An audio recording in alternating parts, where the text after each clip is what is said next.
ये सच बात है दोस्त कि अगर इस संसार में प्रभु का सहारा ना होता, प्रभु का आशीर्वाद ना होता इंसानों के ऊपर, मामूली इंसानों के ऊपर, साधारण इंसानों के ऊपर, प्रभु अगर लोगों की किस्मत ना बदलते तो ये जो संसार है और इसमें जो ताकतवर लोग हैं, बुरे लोग हैं, कहीं ना कहीं सीधे साधे इंसान को कब का खा गए होते। ये संसार बड़ा जालिम संसार है।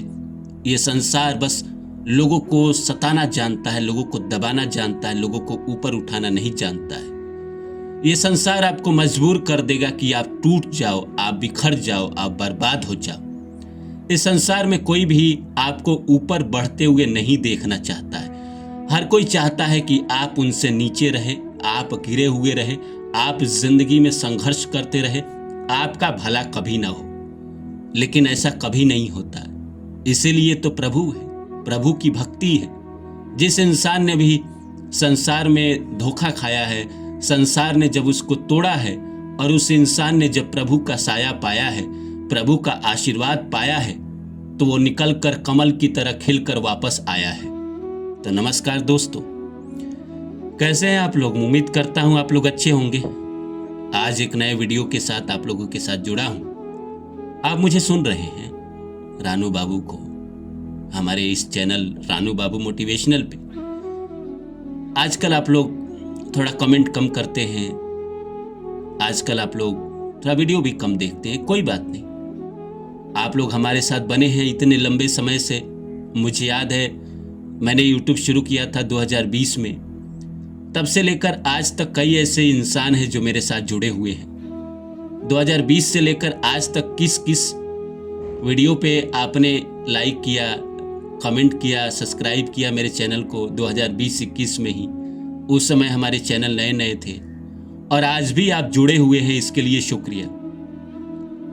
आप में से जो भी 2020-21 में हमारे चैनल पे जुड़े, कमेंट में आप बताइए कि 2020-21 वाले वीडियो क्या आपको याद हैं जो मैंने किन्हीं कारणवश शायद अपने चैनल से हटा दिए।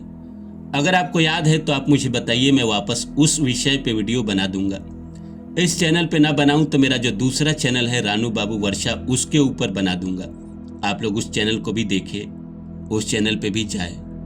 तो आज आइए लौटते हैं आज के विषय पे। आज का जो विषय है कि प्रभु इस जमाने ने तो तोड़ के रख दिया, मजबूर किया टूट जाने को, लेकिन प्रभु की भक्ति है, ईश्वर की भक्ति है, ईश्वर का आशीर्वाद है कि सब संभाल के रखे हैं, वरना हम तो तबाह हो गए रहते, बर्बाद हो गए रहते। आइए इस सब्जेक्ट को शुरू करें। इससे पहले आप सभी से वही रिक्वेस्ट कि please like my video, subscribe my channel. इस चैनल को भी सब्सक्राइब कर दे और मेरे दूसरे चैनल रानू बाबू वर्षा को भी सब्सक्राइब कर दे, वहाँ पे भी वीडियो आते हैं। आइए शुरू करते हैं। दोस्तों, अगर इस दुनिया में भाग्य नसीब नहीं होता और ये प्रचलित नहीं होता कि पुरुष का भाग्य और स्त्री का चरित्र कभी भी बदल सकता है, और ये जो पहला लाइन है कि पुरुष का भाग्य कभी भी बदल सकता है, पुरुष क्या, मैं तो कह रहा हूं कि किसी भी इंसान का, चाहे स्त्री हो चाहे पुरुष हो, भाग्य कभी भी बदल सकता है।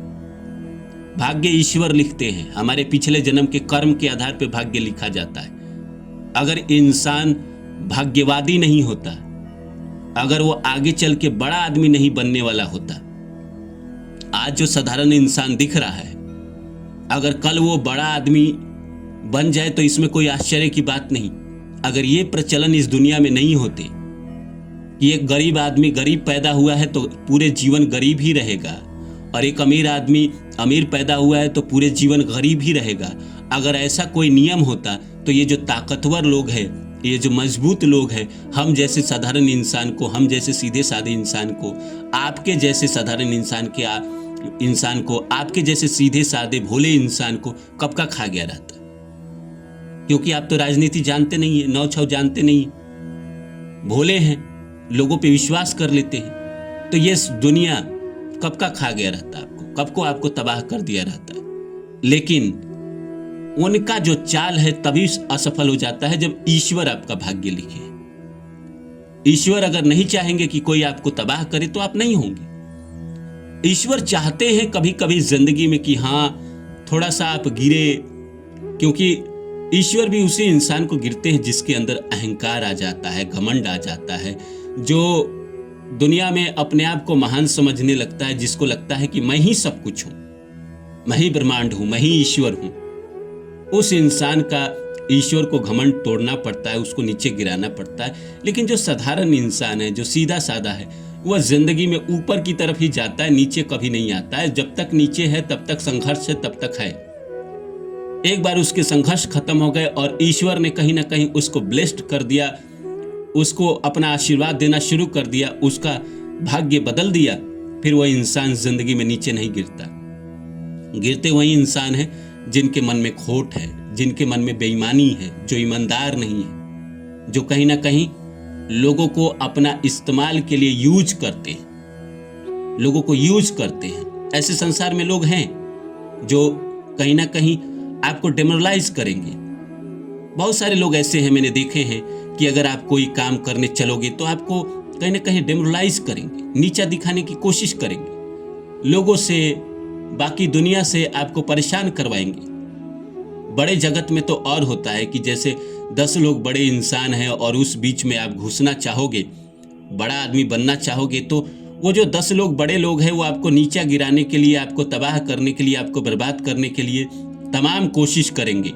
लेकिन ईश्वर ने आपका नसीब लिखा है और आपका नसीब ये लिखा है कि आप उन 10 से बड़े बनेंगे, तो फिर आपका कोई कुछ उखाड़ नहीं पाता है। वो बस दर्शक बने रहते हैं, वो बस कोशिश करते रह जाते हैं, लेकिन आपका वो कुछ बाल भी बाका नहीं कर पाते हैं, क्योंकि आपका जो सीधा संपर्क है वो ईश्वर से है। अगर ईश्वर की भक्ति ना होती, ईश्वर का आशीर्वाद ना होता, तो ये दुनिया वाले तो कब के हमें खत्म कर दिए होते।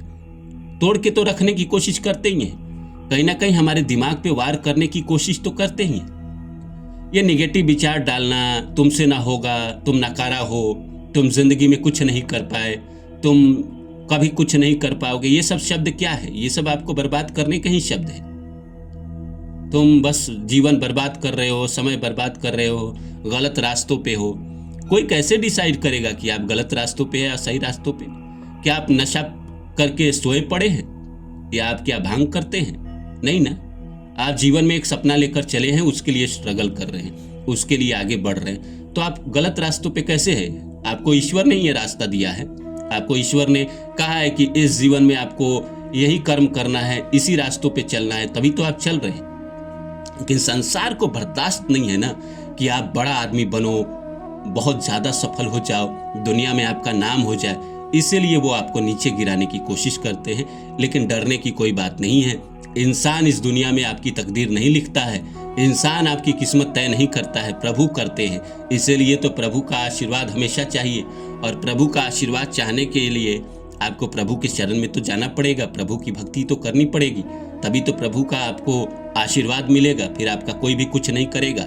जो इंसान प्रभु का नाम जप करता है, प्रभु के चरण में रहता है, उसको दुनिया वाले ज़्यादा परेशान नहीं कर पाते हैं। कोशिश तो कर पाते हैं, लेकिन वो कोशिश में सफल नहीं हो पाते हैं, क्योंकि उसकी जो डोर है वो स्वयं नारायण चला रहे हैं। तो आपको क्या लगता है, आपकी डोर कौन चला रहा है? आप चला रहे हैं या स्वयं विधाता चला रहे हैं? आप मुझे कमेंट करके बताइएगा कि आपकी जिंदगी का डोर किसके हाथों में है? आपके हाथों में है या नारायण के हाथों में है, भगवान के हाथों में है, स्वयं विधाता के हाथों में है?